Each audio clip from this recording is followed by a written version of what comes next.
Very, very pleased to see so many of our responders, so many of our presidents, and we hope that you have a very good day today. I do want to introduce my long-range judging committee. You know President Fred's on there as advisory and to be a liaison, and of course, our second VP, Mark Culp, is on the committee because he's the one who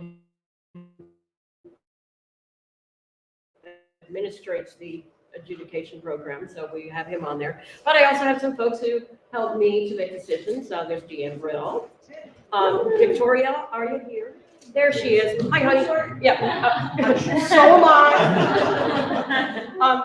I hope that I do not screw your last name up. Corvarubius? All right, I got it. I say it every once in a while, and then sometimes I don't say it at all. It's like my brain. And Nick Huetker. And we also have Doug Bruning, and Doug was not able to be with us today. So what's that? And I did. She was the first one I said. Thanks, sir. Just a couple of housekeeping things. If you haven't been at the Playhouse before, the restrooms are through that door and off to the left. There's also a small restroom right there that's available to you as well. And I think that's everything. And now I'm going to introduce our panel that's going to talk to you about the differentiating of categories when you're responding. And we want our presidents and group representatives and our responders to have a big Q&A afterwards, because we have discovered that the responders find this difficult, trying to discern what's design and what's execution. We have never had a panel like this before. This is our very first time. As I introduce these people, I am not going to say a whole lot about them because I think we may have a century worth of experience on this panel. So like we could be here all day. And I think most of you know these folks. One of them is not here yet. They were coming from a long distance, so they join in when they can. Let me introduce you to Mr. Tom Peters. So come on up, Tom. Mr. Eric Bardis. Anywhere you like. Mr. John Scheidegg. Christina Siciliano.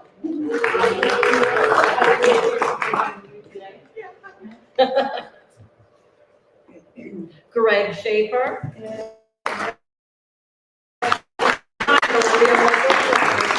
And then JD Katz, who will be here a little bit later. Okay, we're going to start with Mr. Peters. He's going to start talking to us about design in general, holistically, and from a director's standpoint, because guess what? That's designing. I just had my notes. I don't know where I put them. Please forgive me the use of notes. I haven't taught stagecraft since 2013, so I had to go back and go through my old stuff. A quote I heard in college and it always stayed with me was, the essential meaning of a play is expressed through the impact of its total form. Meaning that when you go to view a show, it's about everything that comes together. It starts with the playwright, who obviously, for most of us, doesn't get to work with us on our show. So it starts with the director, who has to decide what the scope of the play is. What is the play saying? It has to be on, you don't go, what is Death of a Salesman about? Well, it's about a guy who sells stuff. That's not what it's about. That's just the plot, okay? So it starts with that. And then they assemble a team to express the form of how they want that play to go. So when looking at a play, you have to ask yourself, do all the design elements serve the play, or are the design elements asking the play to serve them? Meaning, is it a cohesive whole that tells the story, or are the elements fighting each other, going, look at me, I got the brightest light, I got the biggest set, how does it all go together? And before I talk about all that, I just want to go, whether you're a lighting designer, set designer, sound designer, costume designer, your design for everything helps to place the action. So does this place the action? Do you know where things are taking place? Do you know the time of year, time of day? Visibility. Can everything be seen that tells the story?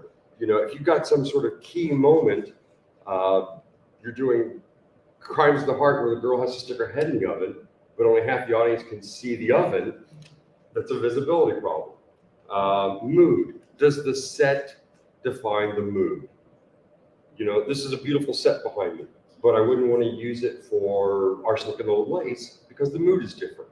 Even though it's about a group of older ladies, does this set fit that mood? Theme reinforcement.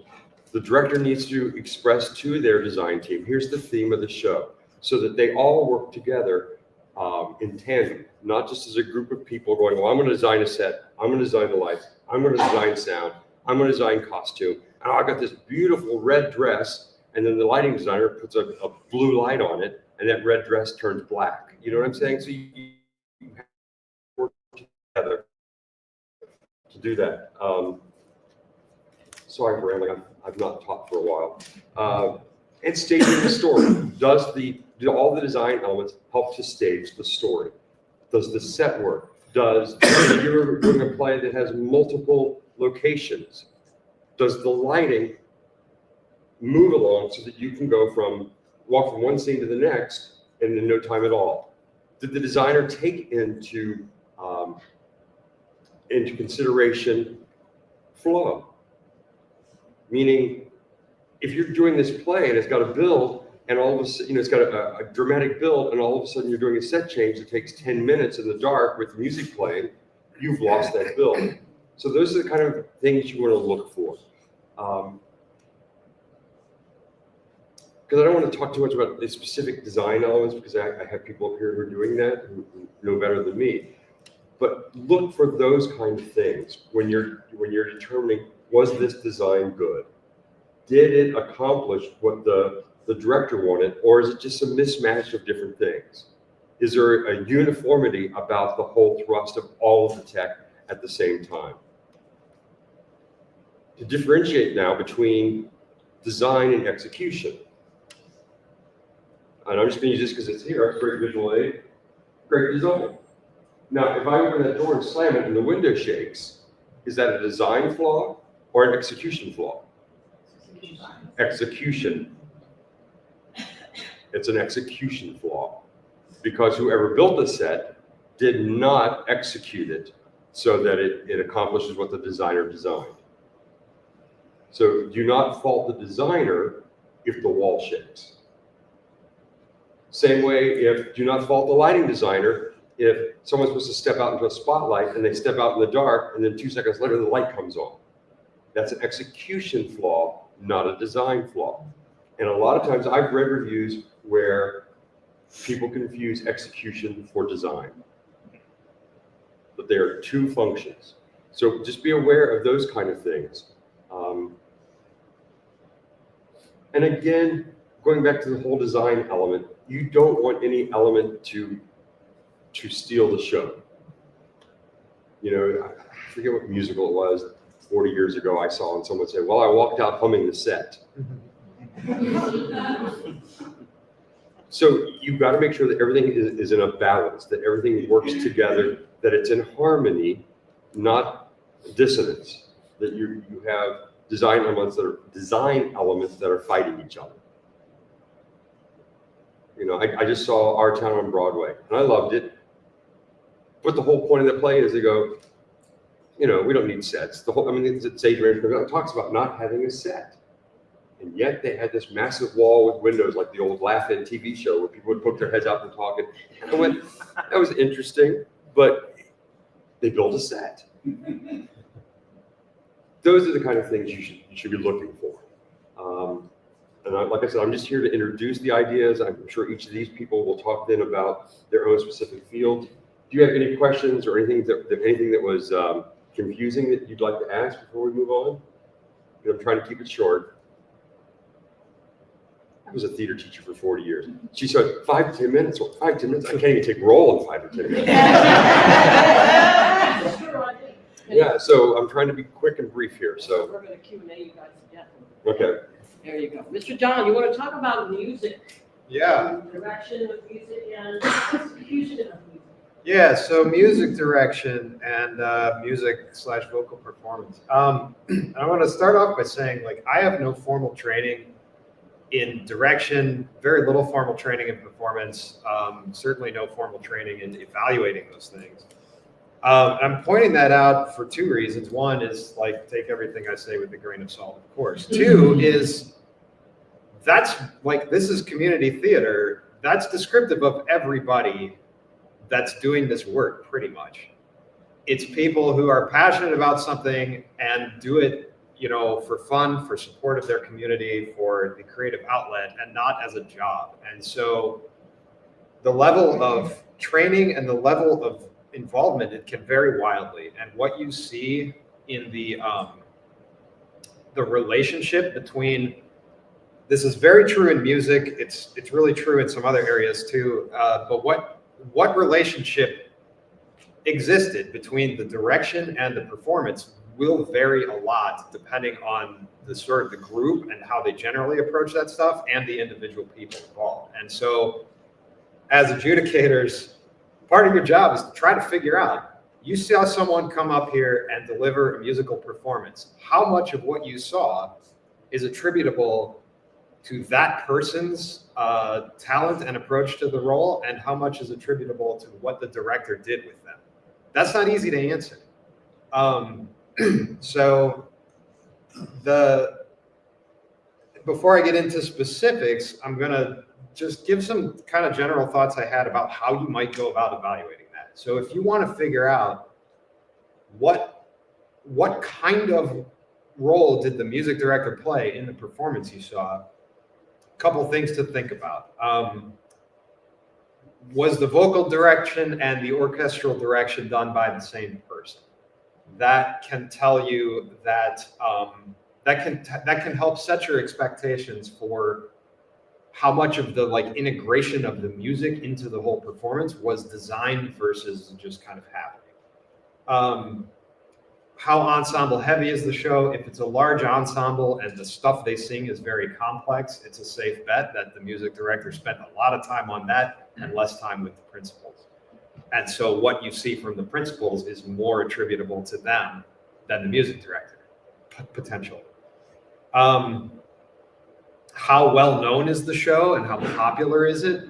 Because if it's very well known and very popular, that can tell you that the people in the principal roles probably brought something to the show that they had before they ever even auditioned, because they knew it, they loved it, they had ideas about how they would sing it if they ever did it, versus if it's something that they weren't as familiar with and they were directed through how to deliver it. So those are some things to think about. There are some aspects that are pretty black and white, I guess I would say. So things you can really ascribe to direction and design are, this is a big one I always notice and can drive me very crazy, is the seamlessness of how the orchestra cues pick up in the performance. And the way I would sum that up is by saying, if you ever notice that some people said some lines and then some music started and they were just like waiting around until it was time to sing, that's a design issue by the orchestral / vocal director. They did not think enough about when that cue should pick up. Balance of like how the instruments in the orchestra are fitting together and blending with each other. That can be like much more of a sound design thing, but the orchestral director will have a lot of ability to influence that when they are like working with the orchestra in their rehearsals and sitz probes. How well the voices of the people that are singing together complement each other and blend together, I would call that a directorial choice. That is a design choice that was made during the audition process.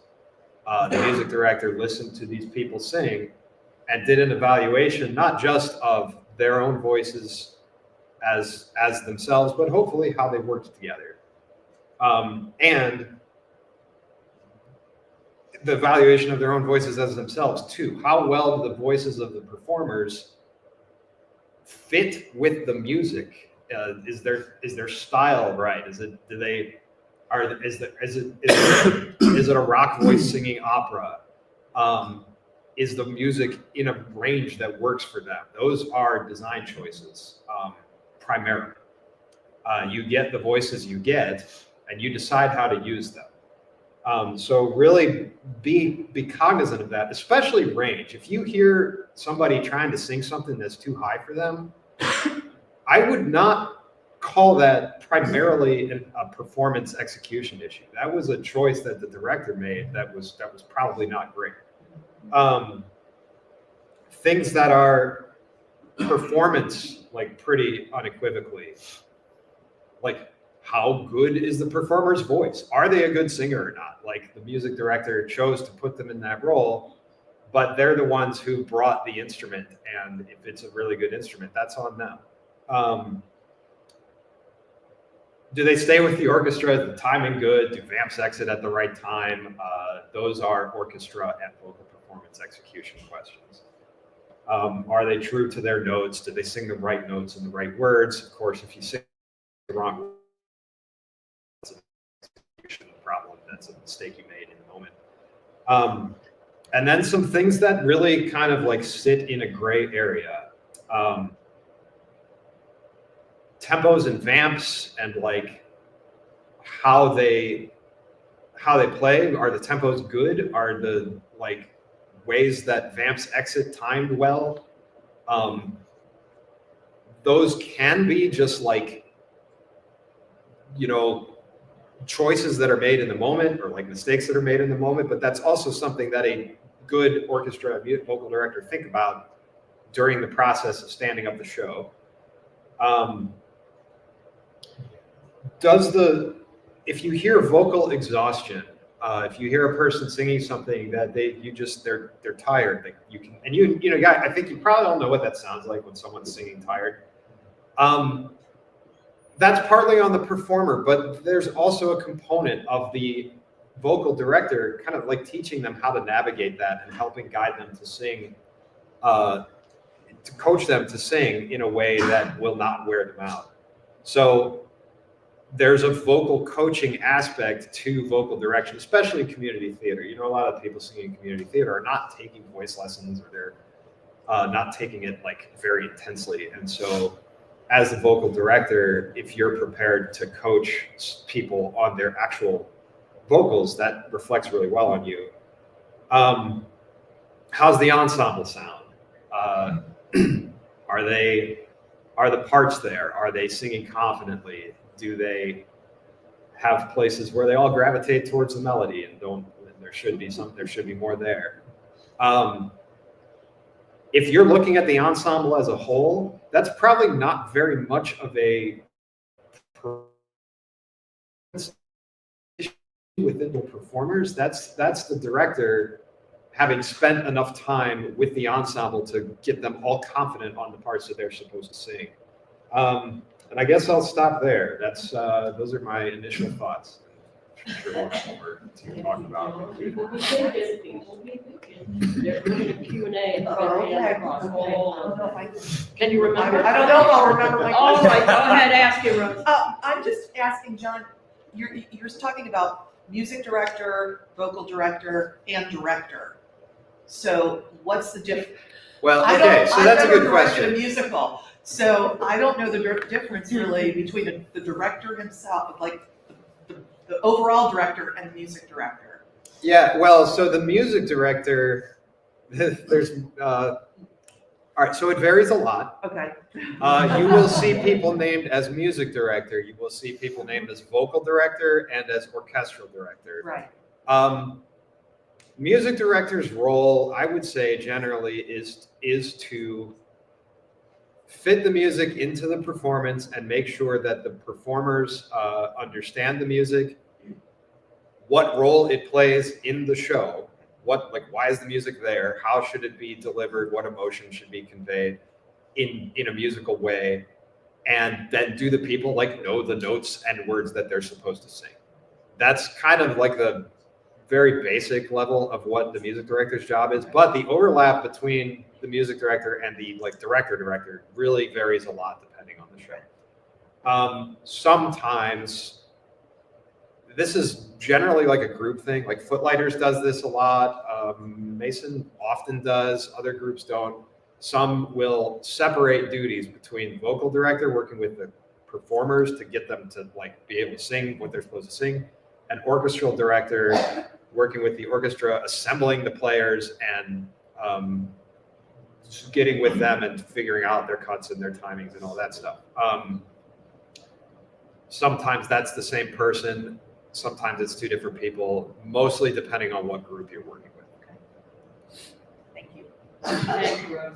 Christina, you're gonna talk about some makeup first. You know that that's one of the categories respondents have most difficulty with. I in fact do know that that is. That's why y'all got booed last year. But in all seriousness, yes. I have been doing hair and makeup since 2010. My career started working as a makeup artist for Holland. I went to college and I wanted to be a mask maker. I wanted to be the next Rick Baker. And then I realized I really don't want to be a starving artist the rest of my existence. So I went into marketing. And so this is what I do for fun. This is my creative outlet. I learned a lot from being a painting and sculpture major in school. However, I have learned a lot from the University of Google and the College of YouTube. And, you know, there are a lot of things that go into doing hair and makeup for a show. And there are some shows where it is virtually impossible for one person to do both. You know, especially if you have a show that is ridiculously wig heavy. In the last 2 shows that I've done wigs for, I had a total of 20 cast members and 27 wigs. In those, in the one show, 2 people didn't even wear wigs. So there's a lot that goes into it. And the majority of the time when you are designing wigs for a show or hair for a show, the majority of the work is in the design element. You know, most people can figure out how to put a wig in, wig on. You know, teaching people pin curls work well, but you don't have to do pin curls if you don't want pin curls. You can do you know, braids or whatever and pin things in the right way. It's really the design element of things. So it's, you know, does your theater have a variety of wigs? Do you have to purchase the wigs? Sometimes you get super lucky and you go on Amazon and you're like, holy crap, that's the exact wig I want. That's the exact look. I think the color is going to be good. You purchase it, it comes in, and it's like, ah. And then there's others that you get in, you're like, did this come from Party City? I cannot use this. It's super shiny. It is clearly plastic. And the designer of that wig for the show has to take into consideration, how do you make it look more real? Can you style this wig? Question for the audience. Who knows if you can or cannot use heat tools on a synthetic wig? It depends. There are some wigs that are synthetic that you can use heat tools on. There are others that will literally melt them. I have a special flat iron that only goes up to a certain temperature that I only use on wigs and never on human hair. Because if I wouldn't melt it, oh well, I'll buy a new one. But those are the things that you need to know. So if you've got this beautiful straight wig that you need curls in, how are you gonna curl it? You're gonna put it in curlers and you're gonna boil it. And the boiling water will hold that curl in for the rest of existence. If you curl it too much and you need to straighten it out, just go buy a new one. It's not coming out, just buy a new one. So those are the things that you have to pay attention to when you're designing a wig. The other thing that goes into play is the person wearing the wig. There are certain people that we have here in Cincinnati Community Theater that I will never put a wig on ever again in my existence. Because they are awful with their wigs.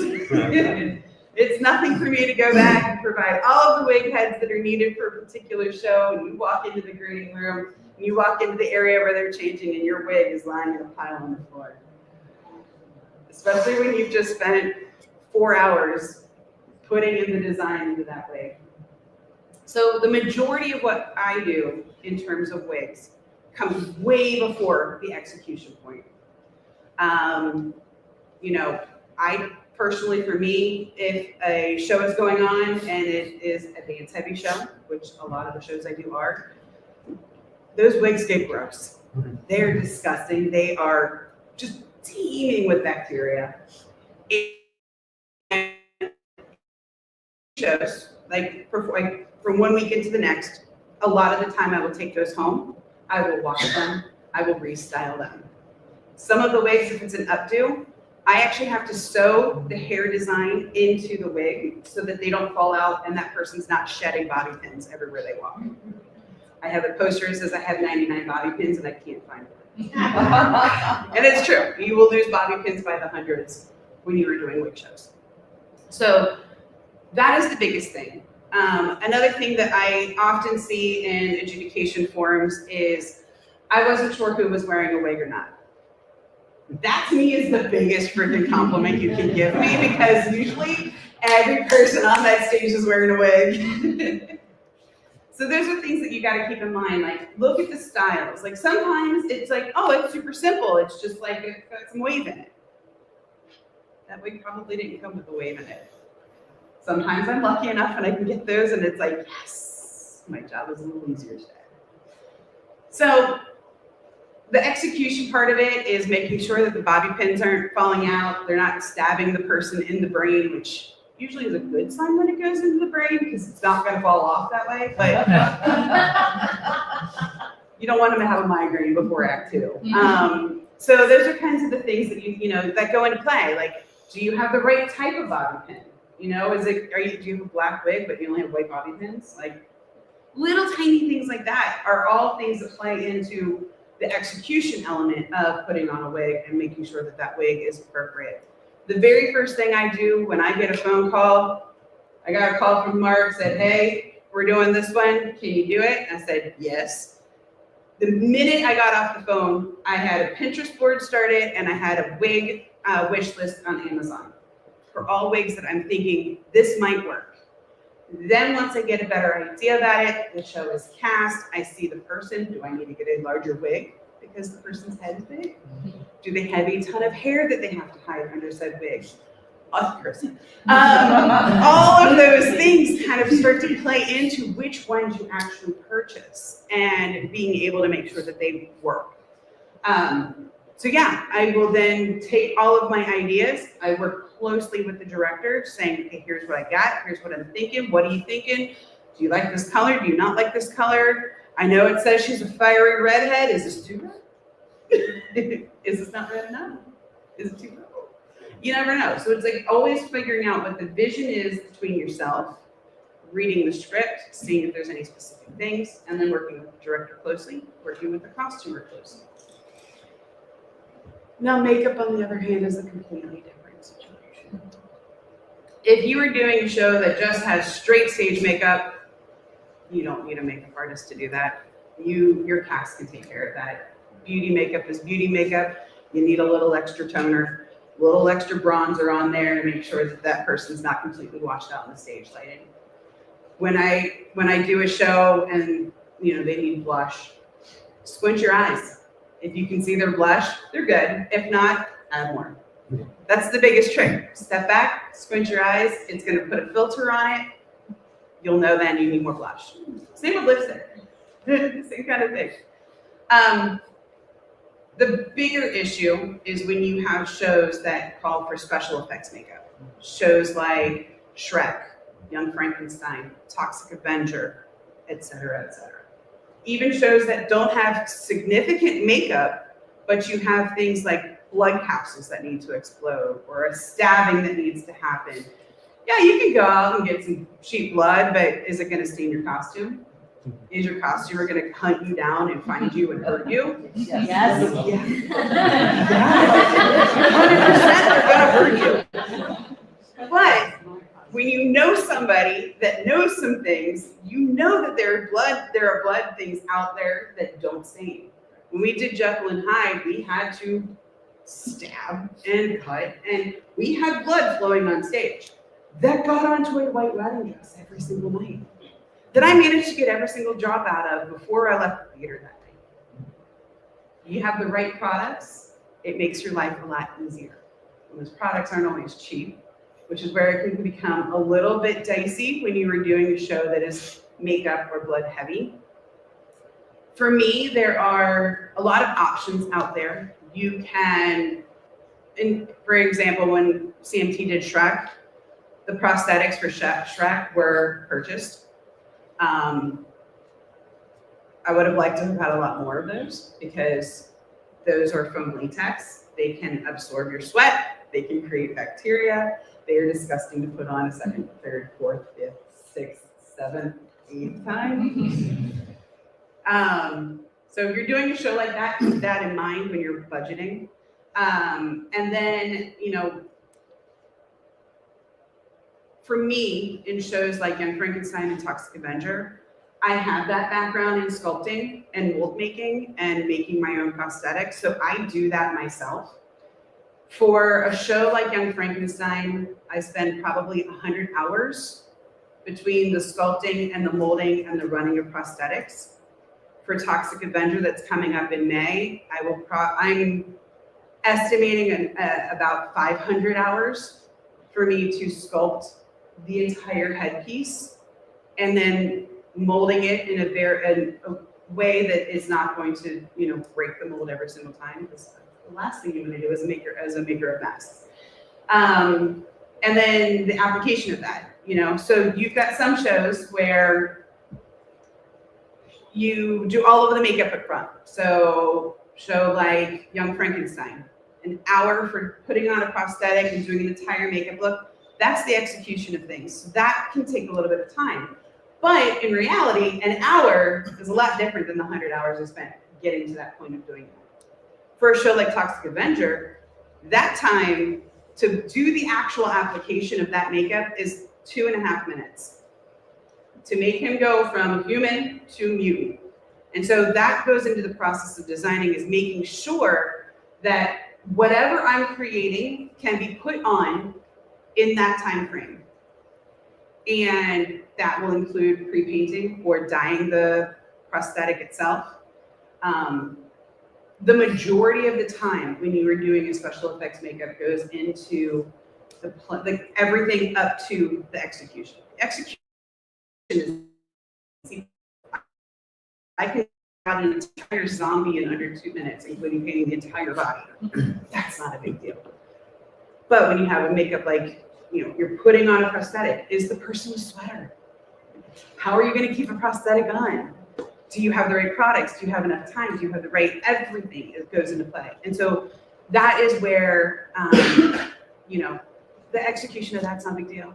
I can teach people how to do execution. It's the part leading up to it that is the most time-consuming and stressful element.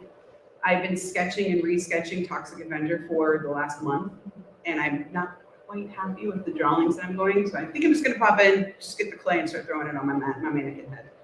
It's my head.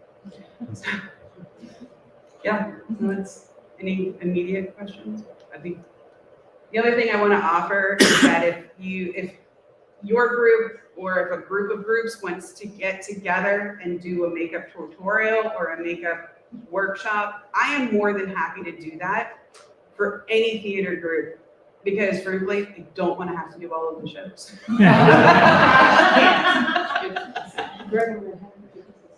JB, come on up here. Coach JB Katz. She's going to be coming over. Greg, can you enlighten us about the difference between set design and set execution and set decor and set decor? Good morning. I'd like to start out, and as a number of the others have said up here, not all of us have the background in theater or have done it professionally. We do this because we have learned to do it, because we love it. I will do this as long as it's fun. And when it stops being fun, I'm going to go find something else in life that is. So for all of us, and whether it's, you're a performer, whether you're on the technical side, whether you're an adjudicator, that's a big part of it. Everything that we see, with few exceptions, as we all know, it's done for free. It's volunteer. And it's amazing, some of these shows and the technical quality we have. And with that being said, a lot of the adjudicators have backgrounds in the performance side. They are actors, they are directors, They are producers. They put that part of this world together really well, but they don't have much background in the tech side. There are a lot of things out there. I know very little about lighting because it hasn't been something that I have exposed myself to. So on the thing today, set design versus set build, probably the majority of people have a basic understanding of the differences. So part of what I'm looking at today is for those that are adjudicators, are things that probably you should be looking at and things that you could take into consideration that isn't something you normally would. Luckily, Tom started it off saying, set design. I look at that and I say the primary purpose is to accommodate the script as the director sees it. There are some designers that they want to design a set and then they expect a director to put that show in there. I look at it and I always try to sit down with the director and say, what do you want? If the director doesn't envision this great big, huge, complicated set, why would I build one if their idea is something fairly minimal?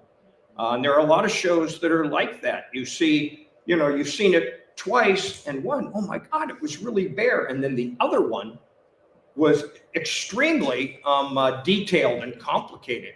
And they both can be appreciated for, what they came up with. One of the other big things with it when you look at it for set design is you have to look at what is the space provided.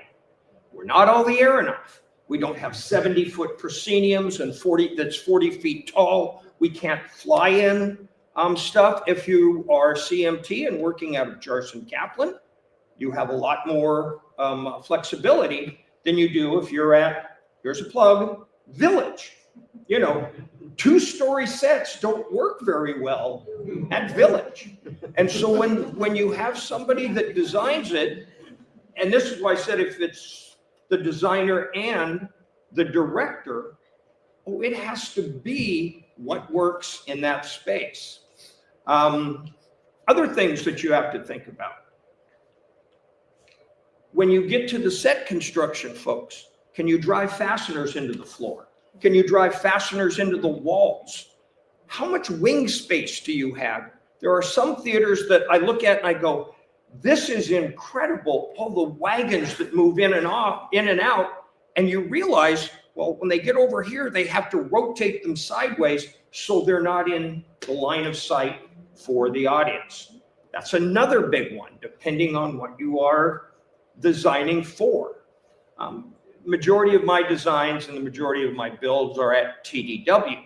Well, we have been in thrust, 3/4 thrust for a long time. We have seats way over there that can see way over here. So you have to design a set that either naturally blocks, anything that would happen backstage, or you have to start figuring out in the back what you have for masking flats. What escapes are you going to have? What is not going to be visible to the audience? One of the other things too is when you design, it's not just for the builders, it's also for the running crew. How easy is it to get stuff on and off? I have seen some that were just absolutely beautiful. You see wagons on here, but when the wagons left, they didn't go off on the wing on the side that the wagon was, they crossed. Because in the next scene, they got rotated around and then they came back in. And that was so much easier than trying to back it out, rotate it around, and then back it back in. I have seen one of my favorite things are the use of wagons, especially when they have limited space in the wings. That's 2-sided wagons that you utilize that. The wings are no longer crowded back there because we can turn this around. Do you have 6 weeks to build in place? And yeah, a lot of laughs there for everybody that's built at Beachmont and down at Jarson Kaplan. And with that, do you have the people to be able to do it? There are some of the production companies that have the ability to, there's one group, if it's, I won't mention names, but if it's the summertime and you need a whole bunch of 20-year-olds in a musical, oh my God, it's excellent. But the same goes for the technical side. Some of these sets require a pretty large group of people to come in and build. I am so impressed also, on the same vein, when you have ones that I see out at Beachmont. That has to be built somewhere else. And then they have the luxury of a day and a half to come in, start pushing things in on Friday night, and by Sunday, all the rest of the tech folks go, it's Tech Sunday, and building the set is not necessarily part of it. Now we're worried about lights and sound and so incredible. I have seen some sets out at Beachmont, 2 stories and full staircases, amazing. But you can't do that if the designer doesn't kind of fit that into their plans. And then down at the end of that kind of is how innovative is it? Are there hidden entrances? When you get things like from about 10 years ago, if anybody remembers Noises Off at TDW, this 2-story room rotated to show you the back part of the backstage area, and then rotated again. It was a massive building. It took, I think, 4 days to strike it, to give you an idea of how complicated that was. But TDW had the space, and they had Ray as an engineer to be able to do this. I have heard, just as kind of on the opposite end, at a college that did Noises Off, and they didn't have that capability, and it was done in a smaller space. And so the audience walked in, and they saw the stage front that you have at the beginning of the play.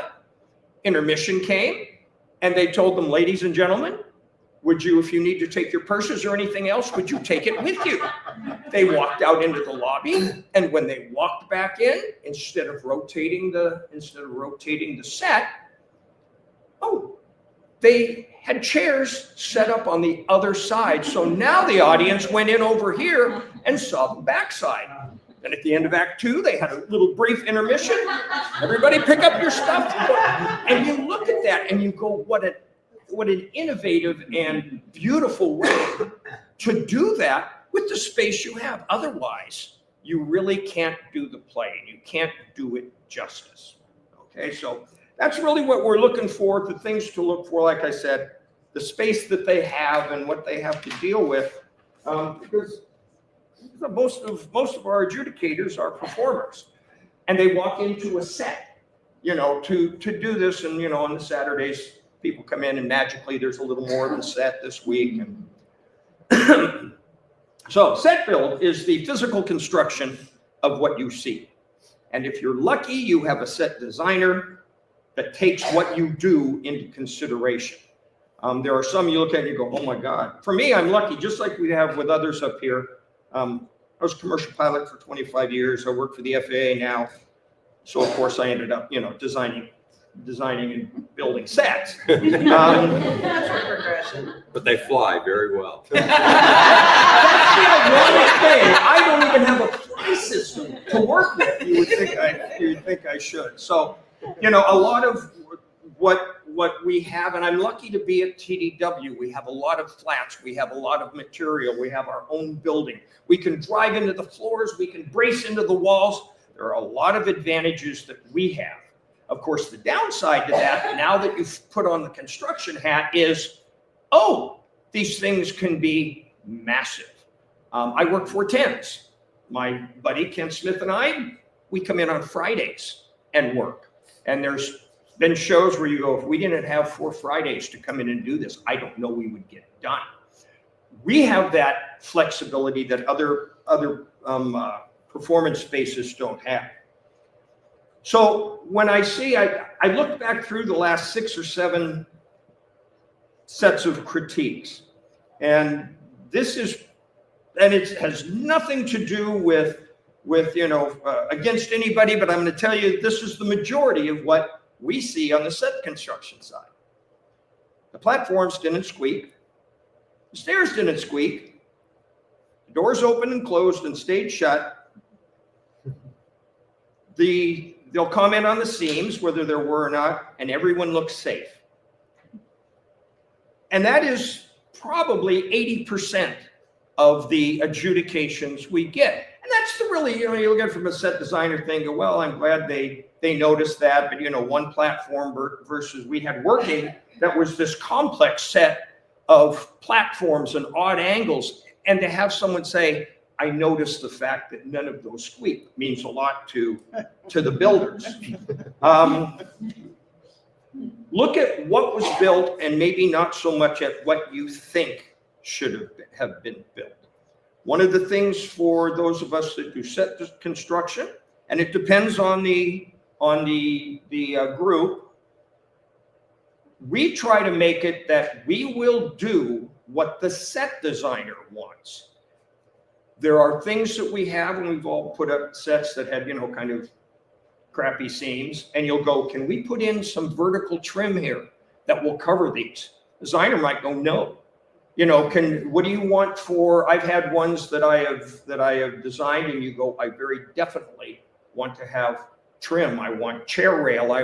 And some of it is because I want to be able to cover seams. But if I'm building this and the director and the set designer get together and go, no, we want this to be a simple place. There's a difference between a 1935, 50-year-old wealthy family's house in England versus, oh, this is supposed to be some lower class house in 1940s Chicago. Oh, I don't want any of that.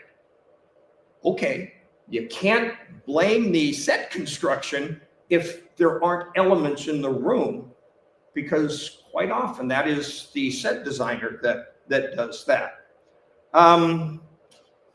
Just like they determine the types of windows, the types of doors, that's set design. It's not a matter of the people that put it up. One of the big things is, and Tom referenced it, is bracing. When you look at a room, are the walls straight? Is everything plumb? Is it square? Are things level? That is all the set builder's part of it. I was at one show, and when it comes to bracing, and it's, to me, one of the most fun things when I do the set builds, especially when you're talking things with large platforms, freestanding things, and it takes a little bit to keep them from moving and keep all of the biological creatures walking around on it comfortable. I love bracing stuff that I can put in 2 braces and it goes from this to where I could drive a truck into it and it won't move. I was at one show that somebody slammed a door over here and a painting fell off, or a picture fell off the opposite wall. And I went, well, I think probably that needed a look. And that would be the set construction folks that takes care of that. Are the walls interactive? That's one of the big things. And by interactive, is it noises off and somebody crawls through a window? Do they?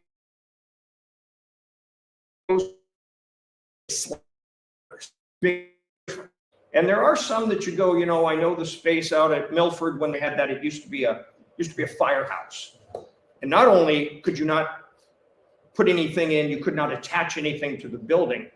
If you had ever been there, you would have noticed where that set was in 2 former fire truck bays. And what did they do with fire trucks? They wash them, they bring them home wet, so they had to have drains. There were 2 spots in there where in the center of the room, they actually had a slope with a drain in it. So if you wanted something level, you have to accept the fact that there is going to be a gap 10 feet down here because the floor is sloping. So if all of a sudden something would move a little bit, you have to take into account what it is. It's easy just to say, oh yeah, they slammed that door freestanding in the middle of the room and it wobbled a little bit. Well, yeah. So that's like I said with the set builds. That's a big part of it, is what do what do they have? Also, if you have pieces, it's easy to design something. It's a lot harder sometimes to execute it.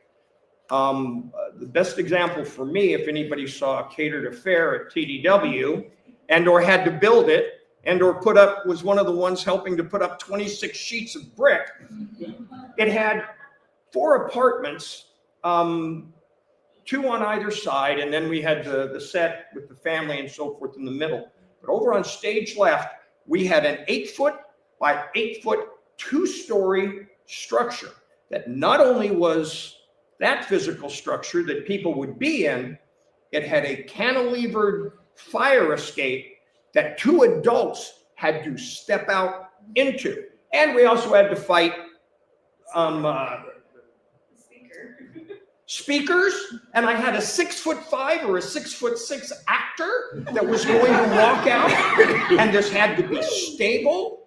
From an engineering point, you looked at this and you said, this is better built than probably anybody's house that we have sitting in here. It was very difficult to do, and then add to that, some of the other space had to be at a certain angle, and then we had to have, thank God, we had fairly young actors. We had we were at a greater slope than these ladders that go up into the attic for your houses. Greg, I'm gonna let them ask you questions later and gonna move on. All righty, I will And because everybody knows I don't talk much. I'm a very Mr. Garrett, you got 2 of them. Can you get the light and sound? Sure. All I'm going to talk about what's common, and I just want to reiterate something Tom said. This is something that I firmly believe is that you begin with the show. Both the lighting and the sound design have to serve the show. And I think when you consider that, one of the several things you consider is when was the show created? Particularly in musicals, I don't think it makes a lot of sense to fight the show. If a show was created in an era where every other scene was full stage versus bringing a drop and setting it down stage as the B scene while resetting the A scene. So don't fight the show. That's one of the things I sometimes see. I think, and this is true for both lights and sound, one of the things that's happened over the past 30, 40 years that's really changed both fields is computers. I know up there's a computerized soundboard, computerized lighting, and I think almost all of our theaters now have some degree of computerization, if not in sound, then at least in the world of lighting. I'm hard pressed to think of any theater in this town, and I've been in many, that doesn't have a computerized light board. So where that affects things is that the designer is often the person who programs the show. So, and that's true of both lights and sound. And then the executor is the one who hits the go button. In a lot of professional theaters now, what I'm seeing a lot more of is that they don't even have a lighting execution person. Sometimes it's the stage manager hitting the go button. Or in the case of really professional theaters with union representation, there's a person on headset when the stage manager tells them to go, they push the go button.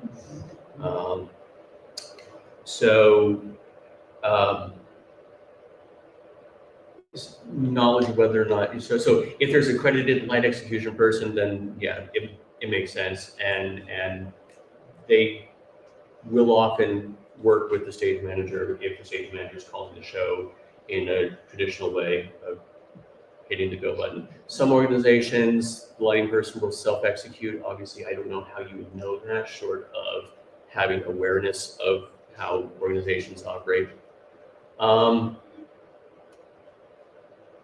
So that's the lighting side. On the sound thing, sound world, I think I want to consider musicals versus plays. I think you almost have to. So let's start with plays. Plays, sound will often be atmospheric effects, or telephone rings. One of the things I love working at Marymount a long time ago, they had a phone ringing system, and you could run a cable from the sound booth, plug in a phone, and that phone will really ring on stage. So for design elements there, especially in plays, how localized is the sound? You know, do you hear a phone ringing from a speaker over there, but the phone's over there? You know? So that's a design choice, and sometimes it's a design choice out of the constraints of the building. I remember David Levy once went through a lot of effort to hide a speaker behind a sofa, so that the radio you saw on an end table next to the couch, when you heard music coming out of that, it sounded, you could tell where it comes from. So I think play sound, I think there's a much higher expectation of a reality closer to ours. I've sometimes spoken about emotional reality.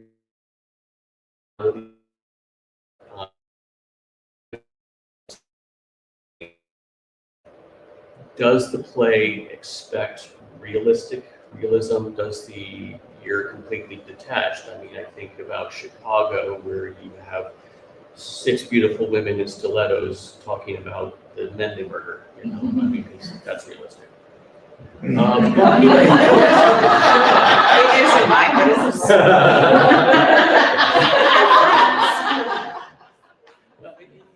But yeah, but for the emotional reality of Chicago, that makes sense. So again, service to the show.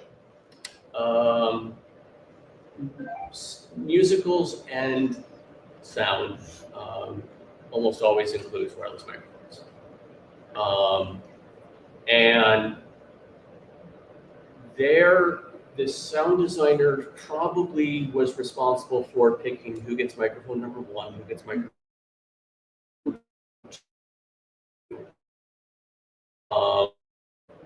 Probably set it up. But beyond that, the amount of technology in sound nowadays, it's getting more and more, but that's kind of a more recent thing.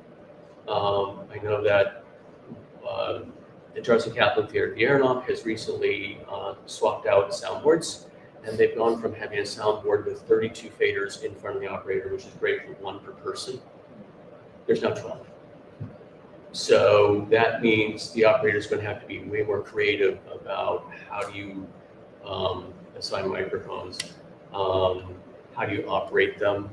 When I was doing a show called Billy Elliot, we had 29 microphones, and it was throwing faders largely manually, and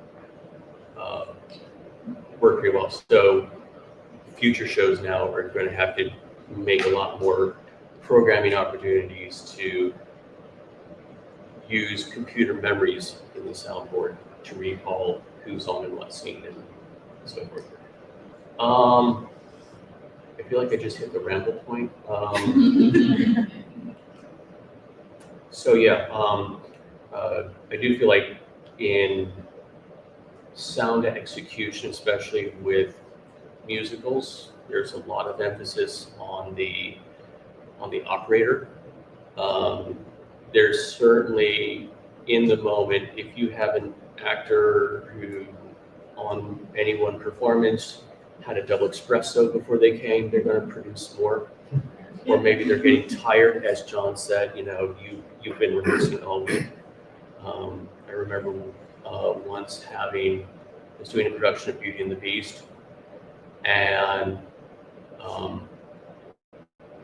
Beast blew his voice out partially and couldn't hit a high F.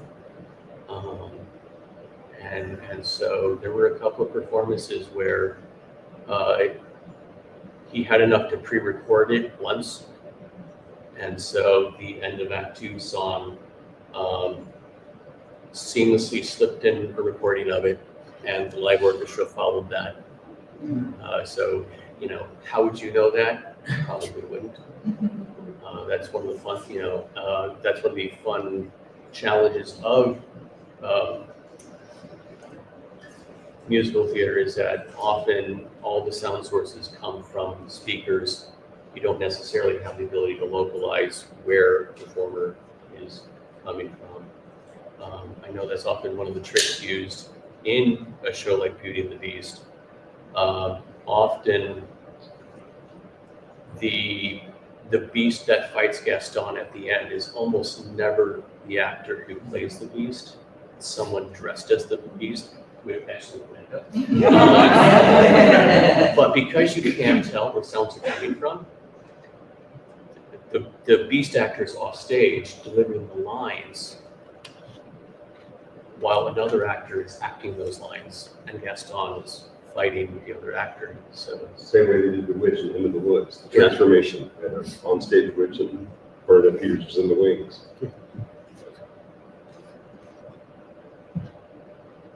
Sorry. no, it's all good. Yeah, and so yeah, as far as lighting design, it's consider the space. What are the capabilities of the space? And I think that production of Noises Off was my college in my junior year, and had to light two sides of the set because you had the Act 1 and Act 3 lighting and the Act 2 lighting. All right, we're gonna have our final panelist. And you guys are gonna write down what, I want you to stump one of these people. Good luck. JB, would you like to tell people how much of the design there is in choreography and how much of the execution and how does that work? Well, these are some tough acts to follow. So my first time being here, I apologize. I don't know how prepared I am for this. But I can tell you a little bit about my process and can't speak for every choreographer. I typically start, when I'm asked to choreograph a show, I start months ahead, listening to the music, feeling. Some shows you just know from years and years that are classicals, and some you don't know so well, you know, some of the songs. So I listen to the music, try to get ideas. I do my YouTube research along with what I already know, and create from there. So you can't start creating when you first get a cast and right into rehearsals. You have to be, you know, prepared and have something to start with.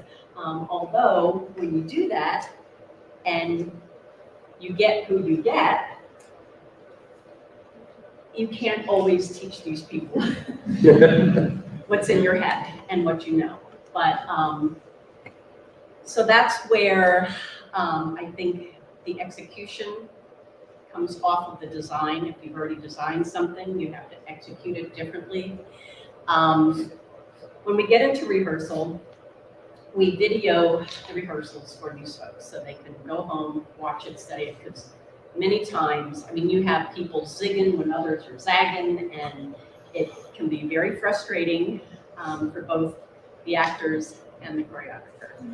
So you give them homework to study, and at least for me, sometimes, whether it's learning a piece of music or a piece of choreography, I may not get it right away, but it'll come to you in your sleep. All of a sudden, you're thinking about it, and with repetition, it does come. So I think repetition is key for teaching really anything, whether it be music that you even already know, or dance, because once you get on the stage with costumes and then live music and lights, and if it's not in your muscle memory, you're going to have a tough time executing what you've learned. We typically start with either a track or the CD to the music because we don't have the luxury of having live music or an accompanist for rehearsals. So, you know, there's so many layers and so many variables. You have tempos that are going to change once you have live music. Some theaters use live music, some do not. So there are just a lot of layers and variables that can happen. Energy levels of your performers. The show I'm working on now, or just finished, we have 5 boys in our cast. We did not have a lot of people audition. So again, you get what you get. And I was worried. I was very worried. It's a very dance-heavy show. I didn't know a lot about it beforehand, but it's a lot of dancing, a lot of singing, a lot of high energy. And what I told the boys at the audition was, you may not get all these steps. Don't be focused on the steps. Listen to the music. Give me a boy band, you know, and sell it to me that way. And they had basic steps to go by. So that's how we picked our cast. And I tried to kind of keep that theme all the way through. Again, towards the very end, I was still worried. But as typically does happen in a musical, it always comes together in the end. It just seems to. I think as a choreographer in your execution, you push them further than they think they can go. And then when you get there, it's a relief for them and for you. But you push them further than they can go, and then you can pull it back a little bit and say, well, instead of this more complicated step, just do it in this amount of counts. And then you see the relief happen. I'm not quite sure where to go from here. They, I don't know, are there questions about the? Another thing I can say, sorry, is what you want to do when you're choreographing a musical is have the dances become seamless with the whole scene and the music. So many times you see, you know, they're singing and then, oh, it's time to dance, and everything changes. It should be more seamless, both with the orchestra and the musicians and the execution of what you're doing. So that's one of the bigger. I actually heard it, I think it may be Gene Kelly, who said, you sing when you can no longer talk, you dance when you can no longer walk. Meaning that you don't have any other choice, this is what the hell's for. Exactly. And it's gotta seem natural. All right, you guys ready? All right, sir, fire the question now. It was really ask your question. There's one thing I'd like to add. I implore you, you can't require it, but I implore all of you as adjudicators. You're not going as an audience member. You're going as an informed critic. Read the play before you go see it. Study the play before you go see it, and that may answer a lot of questions. I've read reviews from shows I've worked on or other people have worked on, and you go, do they know the play? Yeah. Why did they ask this question? It's part of the play. Be an informed critic. I know a lot of people say, no, I just want to walk in as if I'm seeing it for the first time. You're not there as an audience member. You are there because you're supposed to have an informed opinion. And if you don't know the play before you go see it, become informed. I'll piggyback on Tom the other way. Another alternative to that is when you don't know the play well, instead of writing in your critique an odd question, there's a plethora of information on the internet where you could, after the fact, do some research on that particular item before you write the critique. But I've had, there are always questions. Right. There is like, why in the world why was this choice made? When it's right in script. Because Neil Simon wrote it that way, and they're very litigious at the Neil Simon estate. You don't change a comma in Neil Simon without risking some lawyer going, So that's my point, is that if you don't know that's the way the play is written, don't make a comment about it. Find out. Yeah, and I agree with Fred. Plus, as soon as you start putting in things that are like this, the value of your critique really starts to drop because they obviously don't know. And it keeps you from looking stupid. First show, almost Maine. Hey, how come nobody had a Maine accent? because it's in the script and it says there, oh, okay. That was my first show and it was a good lesson on that if I don't know. And to piggyback on that, I read a critique once where they talked about the wonderful choreography created by the dance captain. And you went, they don't know the difference between a dance captain and the choreographer. So automatically then, you're going, they're judging a musical and they don't know the role of the people. So automatically then you start questioning everything in that review. Yep. Be as informed as you can. I'll just piggybacking along, I've had circumstances, costuming is a weakness for me, like I see things that look consistent or don't, but I don't know areas well, and that sort of thing. And there was a show I was critiquing and I'm like, God, those ties are, you know, it was ties or it was shoes or something just caught my eye and just went wrong. And then I went and researched, I'm like, oh, no, that's a thing, okay. And I think I wrote in that critique, this caught my eye as weird, but then when I researched, I realized it's exactly perfect, so nice job. Yeah. I have a question, I have a sound question, okay? So say I'm at a performance and the levels have been set in advance and, you know, the spotlight comes up on the little radio on stage and we're supposed to be listening to whatever's coming out of this radio. And the sound designer, I don't know if it's a sound designer execution, but I can't hear it. And if I can't hear what's supposed to be coming out of that radio, neither can anybody else in the audience. Whose issue is that? Who created that problem? Yeah, that is a great question. I'm a firm believer that any sound designer needs to give some breathing room to sound execution. Going back to a story, those who were part of the early days of TDW's new home at Bowling alley. yeah, the former bowling alley. When all that acoustic tiling came down, revealing the big arch dome, echo was a horrible problem in that space, and they were researching all kinds of ways to try to address it and found some interesting research. The most sound absorbing thing in any theater are the patrons that walk in. So if a sound designer set a level too low because it sounded good in an empty hall, and then you fill that hall with 100 bodies or with whatever the capacity. Obviously, we're not talking about a village here. It was actually 102, thank you very much. TDW is 99 for legal reasons. Anyway,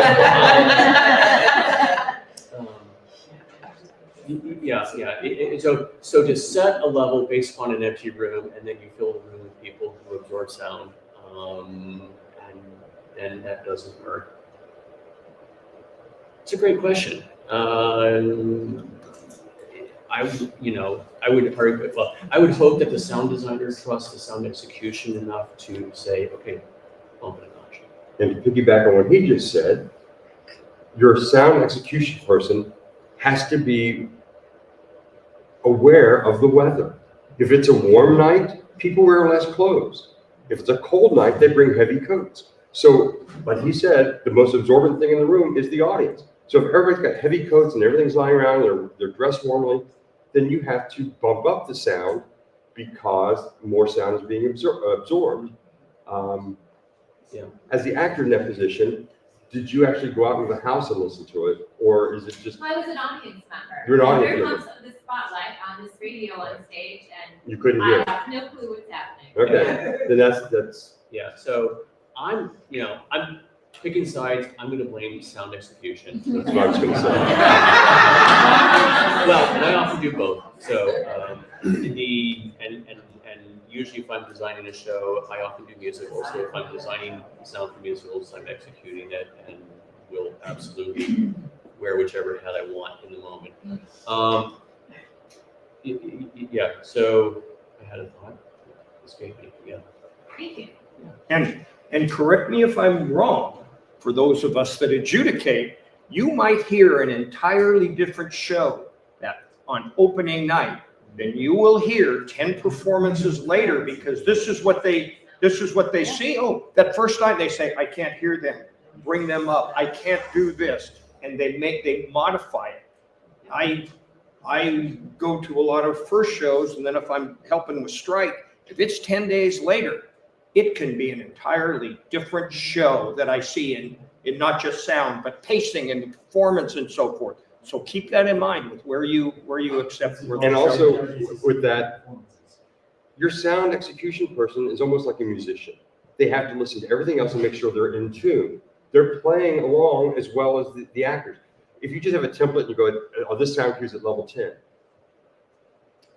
every show is going to be different because you have to listen to the room and adjust. So it is very important that you have a execution person who knows sound, because they should be given the freedom to play a little bit, to adjust to whatever's happening that night. So, sorry, they all look at me. Like, so as someone who's reading a sheet, I know like whenever I see, oh, here's the date, and I go, oh, they came on opening night, oh dear God, right? So, and do you have any advice to the person writing it up? Because like you just said, there is going to be a learning curve. I know that dates are a rich community, so sometimes you get stuck with the first or second performance, but like there's nothing we can do about that. So how do you take that into account as someone who's writing a review? Wow. Yeah. Well, no, and I think that does make a lot of sense. I also think it depends on the venue. If you have organizations like Mason or Footlighters where they rehearse in venue and they've been on that stage for 2-3 weeks, I think that's one thing. If you have an organization that has a very compressed load into a venue and open, that's a very different dynamic. I know that, well, the clock that CMT has is load in on Sunday, where a semi-trailer shows up with a set. You set the lights in the morning, you start building the set in the afternoon, maybe you put some trim on in the evening. Monday's a blocking rehearsal, also rehearsing the set changes that have probably never been rehearsed. Tuesday, orchestra shows up. Wednesday, you polish on that. Guest audience on Thursday, and opening night's Friday. They don't have a lot of time. And so, of course, that Friday to the Friday that follows is going to be a very different experience. And that's just, something to think about. At the end of the day, though, you can only adjudicate on the show you saw. Yeah, I want to say something to that too, which is not really in the realm of like design versus execution, but it's more of a general statement about the feedback. Okay, yes, it's community theater. Sometimes like 3 days.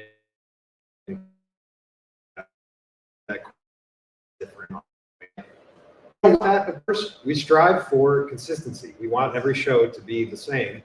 And you kind of have to come in with that expectation, but also keep in mind, you're there to provide feedback to the performers. And the point of doing that is to give them something that they can do something about. And so it might help in answering the question to think about the feedback as like, it should be actionable, right? And like the most egregious and stupid example of this, which I know none of us have ever done, is to come in and say, wow, like the lobby is really far from the performance space. Like, okay, what is anyone that you're writing that to going to do about that? Go perform somewhere else? There's no point in saying that. If you saw a show and you're evaluating sound execution and there was like one missed cue, there's probably no point in pointing that out. The person who missed it knows they missed it. They can't really do anything in the future about that. If all the cues were sloppy, that's a different thing. That's something that's worth saying something about. And that's something that like maybe would be better closing night than opening night, but it's still something that the person can learn from you pointing out. So when you're trying to think about, oh, what kind of grace should I give, or how should I take into account that I'm early in the performance run versus late? Think instead about like, what is the person that I'm writing this to going to do about it? And if there's nothing, then don't write it. I love that comment. But Yes, that's, Linda, you had a question. Yes, I did, and this pertains basically to music. It's happened a couple of times in shows that I've seen recently, where the person comes on, they have the mic, they're singing, the music is going on, they can't hear the singer.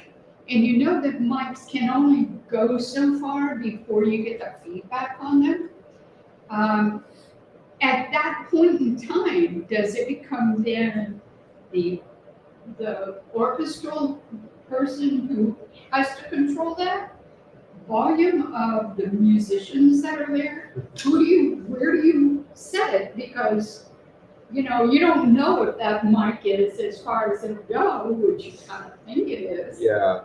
Or is it, how much leeway does the lead of the orchestra, have in pulling that sound out? Do they even hear how loud it is as opposed to the singer? It's happened several times recently. So, And it is a question, who is responsible for that? Do you put it on the sound execution or do you put it on the orchestra?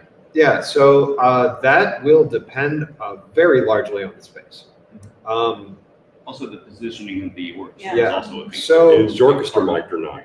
You know? right, you have to really understand the space if you want to be able to adjudicate that fairly. If it's a space like this and the orchestra's in the room, there are limits to what you even can do about it. Like there's only so quietly that a drummer can play. Or a trumpet, if he's playing high A's, like the trumpet's gonna blow out the space, they can't control that. So, if the orchestra has some physical separation from the space and you're still having problems hearing the actors over them, that's mostly a sound design or sound execution problem. If the orchestra's in the space and you're having trouble hearing actors over them, that's more of an orchestral performance issue, but also give some grace because they don't have volume knobs that go to 0. They can go maybe down to like 4 and then it can't really go any lower. So, yeah, it depends on the space and the physical setup of where the orchestra is. And I would add, ask about the space. For 25 years, I taught at Walnut Hills High School.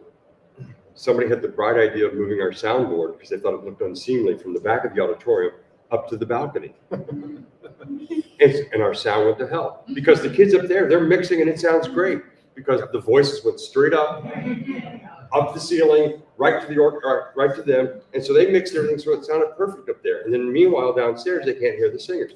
So we had to train them that whatever sounds good, bump it up 15%. And again, and it's hard because you're walking into a space. I mean, it's the first time I've ever been in this building. I don't know what their acoustics are. If I had to judge it and I'm going, enunciate, I can't understand you, talk to somebody and go, what are the problems with this space? Because again, like he said, don't crap on somebody on something they have no control over.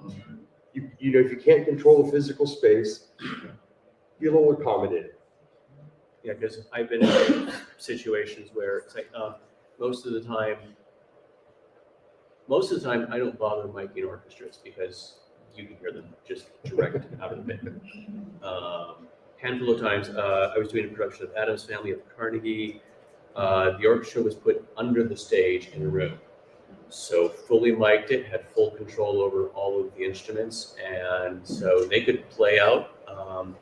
And to your point, there are certain instruments that, I have often requested of orchestras, I've used the word discipline, play as disciplined as you can. Obviously, you can't play so softly that you compromise the quality of the sound that you produce. At some point, if you try to play softer, it sounds worse.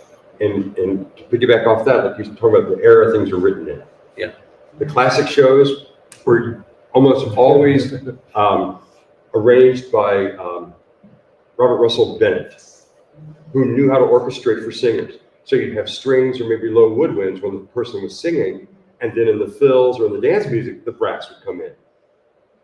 Because you couldn't compete with a brass instrument. Nowadays, orchestrators, they'll put brass right in the middle of everything because on a Broadway show now, when they're orchestrating for it, everything is controlled. A lot of pits are covered over, a lot of pits are rooms, or they're behind and they can mic everything. So keep that in mind, that what era is it from? Because the orchestrations from more modern era are harder to mic and harder to get the sound levels right because the orchestration isn't designed for acoustic singing. I judged a show a year or so ago, and it was a rock musical. And I couldn't hear anybody. I was 5th row down. I couldn't hear a single person who was singing. And it wasn't the drums. It was the rock instruments. Now, I played rock and roll for 10 years.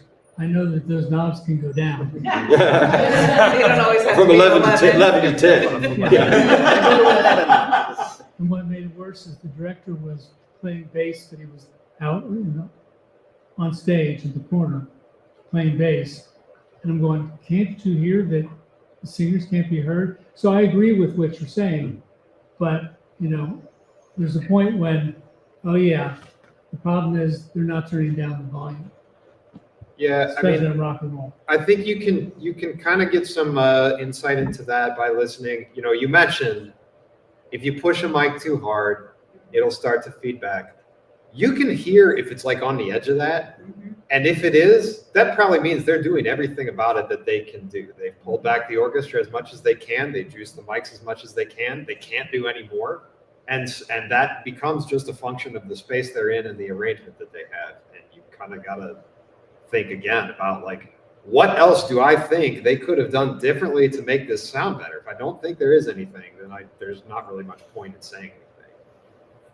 Well, and at that point too, you can say, I try to a lot of times focus on, okay, here was this obstacle, this singer struggles with being on pitch, this, space, we've got the orchestra right in my face, whatever the struggle is. Oh, what an interesting way you found to try to get around it, and it almost worked. Or, hey, or what an interesting strategy you used. That was the best I've heard in this space before. Or, you tried something different I haven't seen in this space before. Or I saw you do this. I saw this mic go out, and on that person's next entrance, they sounded awesome. So bonus points and brownies and flowers to whoever did that quick mic change, because you can tell that that's what happens. But look, the mic went out and it sounded awful, but then look at the thing you did to solve it. Way to go. That's a good point. That's also good feedback. It's not necessarily actionable, but if you see something that went wrong that was fine, somebody messed up, missed a cue, whatever, but you notice that the rest of the production reacted really well to that. That's definitely worth pointing out. One thing I just want to add to that, sound versus orchestra and things like that, it depends on where you're sitting within the auditorium. It depends on, is each individual instrument mic'd, or is a group of instruments mic'd with one mic? Is the sound being pumped through the sound system, or is it coming directly from what you're hearing, the source itself? So there's a lot that goes into it as to, it may be just worth commenting, not necessarily as something that needs to be fixed. Which reminds me of something. I did a production of the last 5 years at Village Players. John was in that, and I think I had 5 speakers in the room, and no 2 had the same mix coming out. Was it 6? Yeah, because there was a speaker over the playing area which had nothing but the orchestra, which was behind the set. They were all mic'd. And then the speakers on the sides had one mix of orchestra and performers, and then one facing the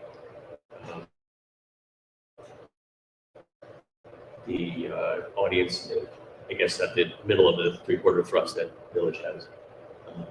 So that's something else. I'd also like to just make a general comment about sometimes, if you don't notice an area, it's probably because something went really well. You know, she made the comment about wigs. If you can't tell who's wigged and not wigged, you know. Yeah. I remember doing lights for TDW did on Golden Pond. And I knew what was going to happen is when lights came up, we were going to sit in that look for half an hour. Actors walk around. And if they would, of course, if there was a dark spot on that stage, somebody would find it. And so I spent a lot of effort that I knew would never be appreciated, trying to make sure that an actor could go from one end of the stage and not reveal the deficiencies of aiming them at us. So sometimes if you don't notice something, that was a good thing. Yeah, that's a really good point with lighting and sound in particular. If you never saw someone in the dark, or you never like noticed where a sound was coming from or how loud it was, that's not by accident. Like, yeah. Ask yourself afterwards, did I see anything weird in the lighting or the sound, especially? And if you didn't, that's a big props to the designer and the execution. Right before we started, I was talking to Greg and told him a story about years ago when Jackie Demoline, God rest her soul, was at the Inquirer. She had the acclaims panel. We would go to shows around all the professional and college shows. And we started it because we realized that the tech was being overlooked. Everybody, you know, they know the good acting, they know the directing, but the tech gets lost. And it was a production of Rodgers and Hammerstein's Cinderella at NKU. And so we started doing this thing where before we published or released our reviews, we would send them to each other and then have an online discussion. Not trying to say, oh, you were wrong or you were right or anything, but just say, what did you notice this? And one of the things that was brought up is, did you notice the sound? And someone said, no, why would I notice the sound? I said, exactly. Because they had a mix of synthesized, they were using one of those rehearse score kind of things where it was orchestra is what it was called. So they had a digital orchestra along with live players. And anytime you put any electronic instrument in an orchestra pit, sound goes out the window sometimes. And I said, did you notice that? No. Well, then that sound was freaking amazing then. Because you're mixing acoustic instruments, electric instruments, and human voices, and you didn't notice it. So those are the things, like we were saying, is if you don't notice it, it was right.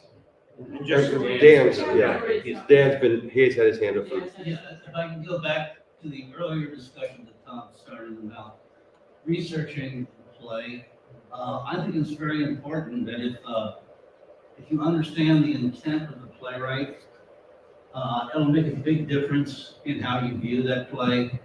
If you understand, a lot of the playwrights will give detailed descriptions of how that set or that lighting is going to be. And I'm influenced by that quite a bit as a designer. Yeah. So that's really, I mean, just because you'll, honestly, you'll think the play should be this, and it's really about that, especially when you get into dream plays. Memory Right? plays. That's a whole different ballpark than a serious drama. Yeah. It's a whole different game. Yeah, I was going to mention Glass Menagerie, where people have complained about fragmented sets, and you're going, it's not real. It's Tom, right? It's Tom's memory. It's fragmented. It's not meant to be realistic. But yet people don't understand the theme, and to the point, then the set designer gets nailed because you didn't know the play. Victoria had one, and so speaking to, it was so good we didn't notice it. What do we write? So good we didn't notice it. I mean, You could say that. that's helpful. Yeah, you could say, no, it's helpful to know, yeah. Okay. When I do sound design, it's definitely nice to hear someone say, like, I noticed that this particular sound effect was like really cool and appropriate to the production. But it's also very nice to just hear, like, oh, you know, I guess there were sound effects, but I just enjoyed the production. I didn't really notice them that much. That's a good compliment. Yeah. And sometimes you have to read between the lines and go, okay, yeah, Yeah, I just had a thought I do want to bring up, and Tony Awards in sound design. It was a category introduced in 2008, and in 2014 they decided to discontinue the Tony Award for sound design, and one of the reasons they cited is that no one could figure out whether it was execution or whether it was design. So Even the Tony evaluators can't get yes, right. even the Tony evaluators can't necessarily get this right. And I always feel that in so many shows, you only see the finished product. You have no idea how the sausage was made. And that goes for, producers, directors, Everything. designers. I mean, I remember doing a show, met with the director, and the first thing the director handed me was a spreadsheet printout. This is what I want for Q1, Q2. You're like, why am I here? That was my initial thought, but at the same time, though, I knew that I was going to provide this director exactly what the director wanted. Yeah. Good question. So in regards to the show that is branded, that you're putting on, that is being branded, and you're there judging, and there's not a known plot or timing or scene, how do you look at that, and what does that change about this process? First thing, if you know you're going to go see that show, contact the theater and say, can you send me a PDF of the script? This year, I'm going to be directing a regional premiere of a show that was done at the Goodman in Chicago. I contacted Robert Falls, who's the artistic director. He said, sure, do the show. Here's the PDF. If you want to come adjudicate it, I'll send you the script beforehand. I'm doing a world premiere for Center Stage that has never been done before. If you're coming to adjudicate, just ask the theater and we will send you the PDF because we want you to be informed. We want you to judge the show. So there are ways to do it. Just don't go, well, I couldn't find it online, so I guess it doesn't exist. I think when it comes to the difference between design and execution specifically, it probably doesn't make a lot of difference to how you evaluate that. But you do know that, you can know for sure that, there is much more collaboration or maybe just outright invention by the designers of the show in determining how they were going to design various aspects to communicate the plot and the themes of the story, because there's nothing established about it. And if it's a world premiere, especially by a local playwright, there's probably not a ton of guidance about what the set should be, what the sound effects should be, things like that. So you can maybe give more attention to how the design of things affected your experience of the play, because that was that was potentially a lot more on the designers than on the material that they were working with. Yeah, getting back to researching the play, just a good place to go is Wikipedia. They have incredible critiques of plays, very in-depth and very, very interesting. So if you're concerned, if you don't have time to read the play, just go to Wikipedia, they'll give you a feel of the play. I mean, perfect example, I did set design for a production of Our Town. And you're like, set design for Our Town. Well, and so that was, and I didn't want to do the ladders and chairs, Right. because everybody does ladders and chairs. But while I was researching, Thornton Wilder, in the time that he created the show, the popular aesthetic was you had big, beautiful drawing room plays with highly ornamented and everything else. And he wanted to not do that for his show. He wanted to, focus on appreciating the ordinary everyday moments of life, which is what the show's about. And so it's okay, a little more challenging, and then worked with the director and came up with an aesthetic for the show that minimalist, because that's what the author's original intention was, and ended up creating 28 little blocks and cubes that are all over this town now. And the recent Broadway production because there was not a lot of set. I mean, they did have some more than I would like, but what they did is Act 1, they infused the audience with the smell of heliotrope. I don't know what heliotrope smells like, but I could smell floral. And in Act 2, they infused the room with vanilla. And Act 3, you smell bacon frying. Because that's her memory, the morning she had breakfast. And you'd be sitting in the audience because smell is a memory trigger. And it was it was very effective. It put you in that scene without a lot of other stuff going on. We didn't talk about scent at all. There's a great place called Froggy's Fog, and they have all of the senses you could possibly ever want, including brimstone and vomit and popcorn and cotton candy. So Okay, how about if we take 10, okay, and then change over to Mr. Mark's Productions. These folks aren't going anywhere. So like, take 10 and go up and chat with the person that voted in your queue and talk to them a little bit, and I'll call you back. Oh my God.